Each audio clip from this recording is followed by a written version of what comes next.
masih tetap obrol-obrolan yang asyik dengan sang master guest kita yang banyak banget kesibukannya, banyak banget hobinya, tapi masih mampu tetap melakukan itu dengan nyantai dan bersahaja. Dan beliau ini memang transpuan yang berpendidikan bagus, karena jarang sekali seorang transpuan bisa mencapai pendidikan seperti Mami Yuli ini. Beliau sekarang ambil S3-nya di Universitas Jayabaya. Mudah-mudahan dengan adanya Mami Yuli mencapai target apa yang diinginkan, bisa membantu semua waria di Indonesia, khususnya ya Mam, untuk lebih mengikuti jejak Mami. Jadi berarti Mami benar-benar mengedukasi mereka supaya lebih semangat lagi dalam mencapai karir dan pendidikan. Jangan cuma kata Mami bilang tadi hanya untuk mereka kebanyakan di jalanan ngamen, atau ya bagus-bagusnya kerja salon lah Mami ya. Tapi kan kalau masih mampu lebih bagus lagi, kenapa tidak? Mam, ini ada sedikit pertanyaan aku ya Mam, yang selama ini menjadi pikiran banget. Mungkin masyarakat Indonesia semua pada nggak suka kalau dengar pertanyaan ini. Aku kan punya teman TikTok Mam, dia married sama orang bule, dia tinggal di sana, tapi dia tetap pakai pakaian laki. Ada lah, aku nggak usah sebutin namanya.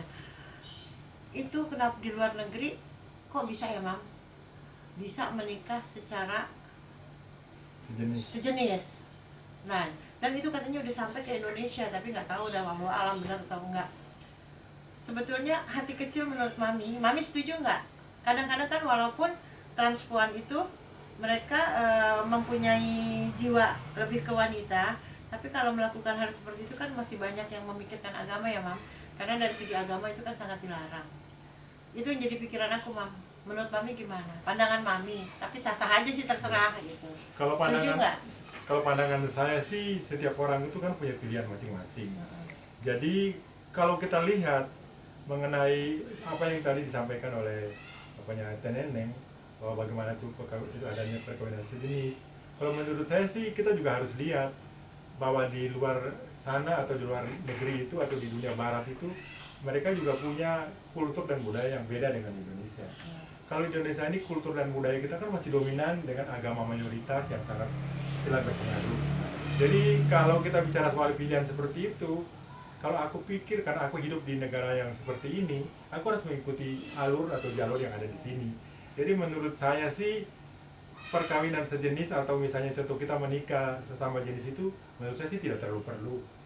Karena menurut saya sih yang penting sih individu saya sama yang bersangkutan itu saya sama-sama mengerti cukup.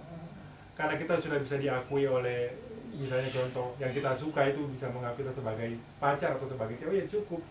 Kalau kita harus memaksakan untuk harus ada istilahnya hal-hal seperti itu harus dilakukan, saya pikir kita mesti harus ke dunia luar atau harus ke luar negeri. Yang memang mensahkan ya? Iya, karena mensahkan dan budaya di sana kan sudah memang terbuka. Jadi kalau kita mau mengikuti alur seperti itu, kita tidak boleh hidup di Indonesia. Karena di Indonesia kan segala sesuatu tuh agama, aturan-aturan, norma-norma itu masih sangat dominan, masih sangat keras. Jadi saya sih sampaikan sih, kalau menurut saya sih itu tidak menjadi hal yang paling pokok untuk kehidupan saya sebagai seorang transpuan. Tapi bagaimana kemudian kita bisa berkarya, bagaimana kemudian kita bisa mendapat hak-hak dasar kita sebagai warga negara. Misalnya contoh, hak untuk bisa bekerja, hak untuk bisa mengakses kesehatan, hak untuk bisa mengakses pendidikan, atau hak untuk bisa ekspresi. Itu dulu kita kejar. Kita boro-boro transpuan di Indonesia kan banyak yang susah, banyak yang miskin. Buat makan aja mereka nggak bisa. Bener. Bagaimana kita mau mikir untuk ada perkawinan seperti itu? Jadi saya pikir itu ditaruh di belakang dulu aja. Nggak usah kita pikirkan bagaimana kemudian sekarang ini kita mendorong negara, atau kita mendorong pemerintah, atau kita mendorong orang lain atau di luar sana untuk kemudian bisa memberi kesempatan di ruang publik agar kita nih hak-hak dasar warga negara itu bisa terpenuhi. Jadi yang kita kejar adalah bagaimana kemudian seorang transpuan itu bisa mengakses haknya sebagai warga negara. Jadi hal-hal seperti yang tadi itu kita kesampingkan dulu. Tetapi kalau kita sudah punya kemampuan finansial yang cukup, mungkin kita bisa keluar negeri. Kita bisa menjadi warga negara sana kah, atau kita bisa misalnya melakukan perkawinan itu dengan orang asing di luar sana kah, yang kemana kita lihat bahwa budaya dan di sana itu kan udah sangat terbuka. Jadi kalau kita masih tetap hidup di negara kita ini, kita harus ikut aturan dan norma-norma agama yang berlaku. Jangan sampai kita kemudian lakukan hal-hal yang akan jadi bumerang buat diri kita sendiri. Jadi saya sampaikan kepada teman-teman semua yang ada di Indonesia untuk bagaimana kemudian mereka bisa menjaga sikap. Tapi kan itu pikiran positif mami yang memang perlu juga mami terapkan ke mereka-mereka yang memang di bawah asuhan mami ya. Tapi kan nggak semua orang seperti mami. Makanya kadang mereka lari keluar itu mencari hal seperti itu, mam. Yang penting kita di Indonesia nggak kali ya, mam ya. Mami juga berarti masih normal nih, masih nggak setuju. Kalau mami udah nggak normal, mami pasti iya aja. Tapi mami pemain voli kan? Ya. Pandangan mami tentang Manganang. Ya, kalau seperti Manganang ini, aku anggap bahwa ini salah satu kesempatan yang kita tunggu-tunggu. Betul. Pertama, dia merupakan salah satu, dulu ya kita lihat bahwa contoh kasus. Dulu ada Vivian Rubianti, ada Dorce Gamalama. Tetapi kemudian di publik itu tidak greget. Iya. Tetapi bagaimana kemudian kita melihatin bagaimana seorang Manganang itu bisa menyikapi, sehingga dengan jalur dia bisa lewat olahraga, terutama voli, dia kan menunjukkan kepada publik dengan prestasi yang dia punya. Setelah prestasi dia punya kan dia kemudian bisa masuk sebagai salah satu istilahnya anggota TNI. Dan dari situ setelah dia berhasil, baru dia kemudian membuka atau kemudian dia mulai terbuka, atau dia mulai coming out bahwa aku yang sebenarnya seperti ini, dan seperti dia tidak malu. Ya, dan didukung oleh orang-orang penting-penting yang berpengaruh lah. Yang berpengaruh, sehingga kemudian ini salah satu yang aku anggap bahwa menurut saya ini celah yang paling bagus bisa kita pakai sebagai salah satu kekuatan kita. Wah, sebenarnya di negara kita sih fine-fine aja, asal kita bisa melakukan itu dengan positif. Enggak, soalnya kalau kita kan masih tabu, mam. Tapi kok Manganang bisa, karena Manganang memang dua. Ya. Yang jadi masalah kalau Manganang kan memang dua.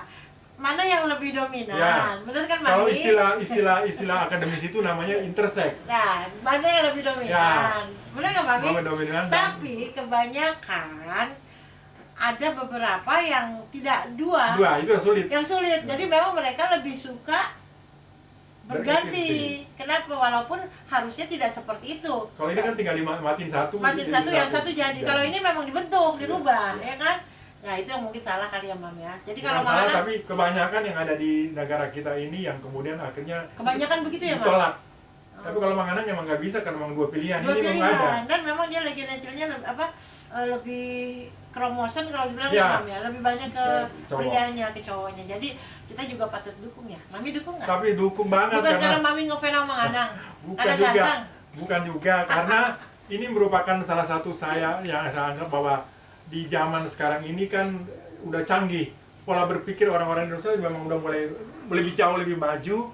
Karena dengan proses seperti ini, aku anggap bahwa mudah-mudahan ada transponan yang nantinya seperti itu. Cuman persoalannya seperti tadi dibilang oleh Teh Neneng. Tidak dua. Iya, tidak dua ini, tetapi kita coba. Kita coba dengan hal-hal yang seperti, karena begini Teh, ketetapan di pengadilan negeri itu sah-sah aja apabila seseorang transpuan sudah melakukan perubahan kelamin atau mereka sudah membuat penyesuaian. Itu ketetapan di pengadilan tuh sah-sah aja, dia bisa menikah di Indonesia udah banyak. Tapi kan udah nggak dipermasalahkan lagi sekarang ya, Mam. Karena mereka mungkin memang sudah bisa beradaptasi dengan lingkungan ya kan. Cuma yang jadi masalah ya gitu, Mam. Kebanyakan kan yang satu ini, kalau yang dua sih ya, kalau satu misalnya seperti kita, jadi kan begini, kalau menurut pemahaman saya, seorang transseksual artinya bahwa dia sudah melakukan perubahan kelamin, sah-sah aja dia jadi perempuan. Tetapi yang selalu jadi permasalahan adalah transgender atau kita ini transpuan seperti ini. Karena aku belum melakukan perubahan apa-apa, aku jadi sulit, serba sulit. KTP tetap laki, walaupun dananya perempuan. Begitu Makanya ya, bagaimana kemudian untuk bisa membuktikan itu dengan kita harus memang melakukan. Jadi ada satu sisi memang kita kurang respect dari masyarakat, tapi sisi lain kita harus lebih menonjolkan dari segi lain seperti pendidikan, prestasi gitu. Agar ada balance dalam kehidupan bermasyarakat kita ya, Mam. Jadi tidak selalu kita dikecilkan. Itu maksud Mami kan? Ya udah, Mam, berarti Mami selama ini memang sudah banyak sekali membuat perubahan-perubahan. Tapi Mami sampai kapan mau jadi ketua? Sebenarnya sih saya sih Nggak capek. udah harus lengser dari tahun 2000, istilahnya 2002 sampai sekarang. Sampai sekarang udah berapa tahun ya? Kita hitung aja deh. 18 tahun Mami ya. Tetapi itu 18 tadi, tahun. kadang-kadang kita butuh regenerasi sudah ada, tapi ada yang pinter, ada yang kaya tapi hatinya Nggak ikhlas. nggak ikhlas. Heeh. Ada yang hatinya ikhlas, dia kurang kaya, nggak punya duit. Jadi mau cari paket komplit itu juga susah. Tapi bagaimana kemudian saya mencoba dengan zaman seperti ini, mendorong teman-teman muda untuk kemudian mereka bisa membuka pola berpikir yang baik. Jadi tidak egois. Tidak egois, karena untuk menjadi seorang pemimpin itu, apalagi melakukan kerja-kerja yang berbuat sosial, itu tidak gampang, karena kita harus membayar mahal dengan materi, dengan waktu dan segala macam. Betul. Jadi aku harapkan sih kalau bisa setelah aku lulus dari S3 ini, mungkin dalam tahun ini saya juga kemudian bisa akan meninggalkan semua kegiatan, tetapi hanya menjadi pembina aja, hanya menjadi pemantau. Penasehat. Ya, penasehat seperti itu, karena Betul. saya juga punya kehidupan, saya juga karena punya 4 orang anak yang harus saya urus. Betul. Seperti itu. Jadi aku harapkan sih, Ada regenerasi. iya, kalau orang bilang bahwa ngapain sih ngurusin itu kan namanya negara tidak mengaku atau agama tidak mengaku, tapi bagaimana kita suka tidak suka mau tidak mau, siapa sih yang berani bilang bahwa ada 3.000 waria di DKI Jakarta ini, kalau mereka mati tidak ada lagi waria baru. Makanya saya coba melakukan terobosan ini lewat edukasi itu dengan harapan bahwa 20 atau 25 tahun ke depan ada 3.000 atau 5.000 waria yang punya background pendidikan S3, mungkin orang ngelihatnya beda. Iya, ya tapi sangat sulit kayaknya Mam kalau ingin melakukan hal itu, karena kebanyakan mereka sembunyi, orang-orang pintar itu sembunyi Mam. Tetapi ya dibilang sembunyi sih ya pasti. Banyak. Tapi bagaimana kemudian sekarang tugas kita lah untuk mau apa namanya? Membuka. Jadi menerima apa adanya. Jadi satu sisi mereka memang punya kekurangan, sisi lain mereka punya kelebihan yang memang harus disetarakan ya Mam. Kelemahannya itu aja ya, karena masyarakat kita kan masih ada rasa malu Mam. Banyak yang masih ada rasa malu, sehingga mereka tidak berani terbuka seperti Mami. Kalau Mami ini kan orangnya kan fleksibel, dalam arti kata sudah menerima apa adanya, dan Mami melarikan hal itu ke sesuatu yang positif, mengimage, mengedukasi waria-waria yang lain untuk lebih seperti Mami. Itu sangat bagus. Yang jadi masalah ini sekarang, adakah mami-mami selanjutnya? Karena saya lihat saat ini banyak sekali transpuan yang memang cuma sensasi tok, tapi kalau untuk peduli dengan kaumnya itu sangat sulit Mam. Ya, gitu. Dan menurut saya sih itu memang jadi salah satu istilahnya PR besar dari internal organisasi kita. Jadi sebenarnya sih kita juga harus lihat bahwa saat ini publik juga harus tahu bahwa sejak saya wisuda S1 kemudian sampai S2 dan sekarang masuk ke S3, itu sih sekarang sudah kurang lebih 500-600 waria yang ada di daerah yang mereka sudah mulai belajar untuk kuliah. Gitu. Jadi aku pikir sih sebenarnya sih kami di dalam internal komunitas ini butuh istilahnya harus ada sosok. Jadi kita butuh tuh mesti ada contoh, figur. Sebab mereka ini kebanyakan hidupnya tuh instan.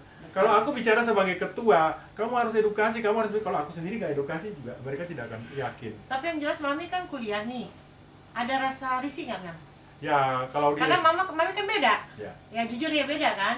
Walaupun Mami mau ambil S3 misalnya, tapi kan nggak semua S3 itu seperti Mami. Mereka kebanyakan kan biasa-biasa aja. Cuma ada rasa risih nggak saat Mami lagi belajar, atau pandangan mereka ke Mami? Karena masyarakat kita walaupun pintar, kadang-kadang mereka masih ada tabu.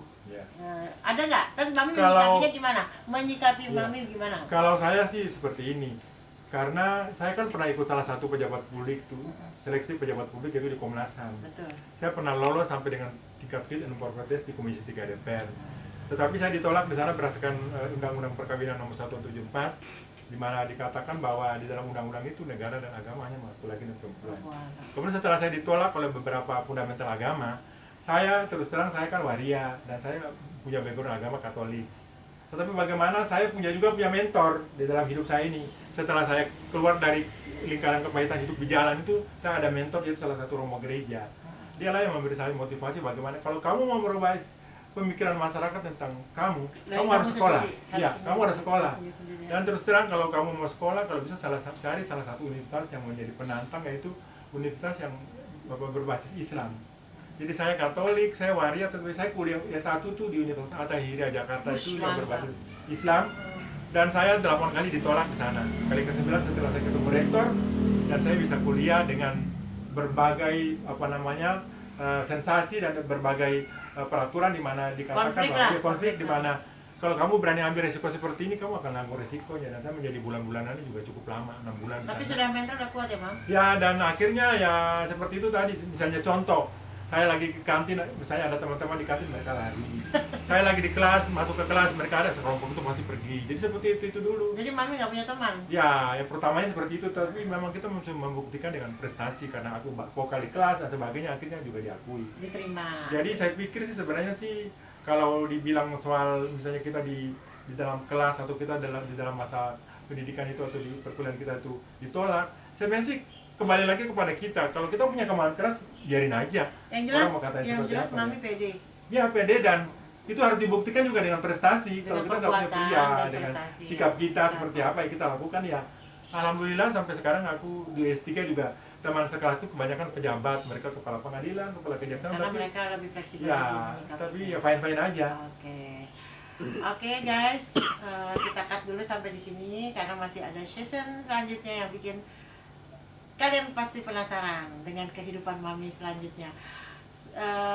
Untuk kali ini ya, saya cuma mau bilang bahwa tidak semua transpuan itu bodoh, tidak semua transpuan itu jelek, karena masih ada transpuan yang lebih dari mungkin kalian-kalian yang di rumah, wanita-wanita yang di rumah masih ada. Cuma bagaimana kita menyikapinya, kita bersikap jujur, kita mengakui bahwa mereka itu the best. Oke guys, jangan kemana-mana lagi, jangan kemana-mana dulu, masih kita tunggu apa aja di balik kehidupan sehari-hari dari Mami Yuli.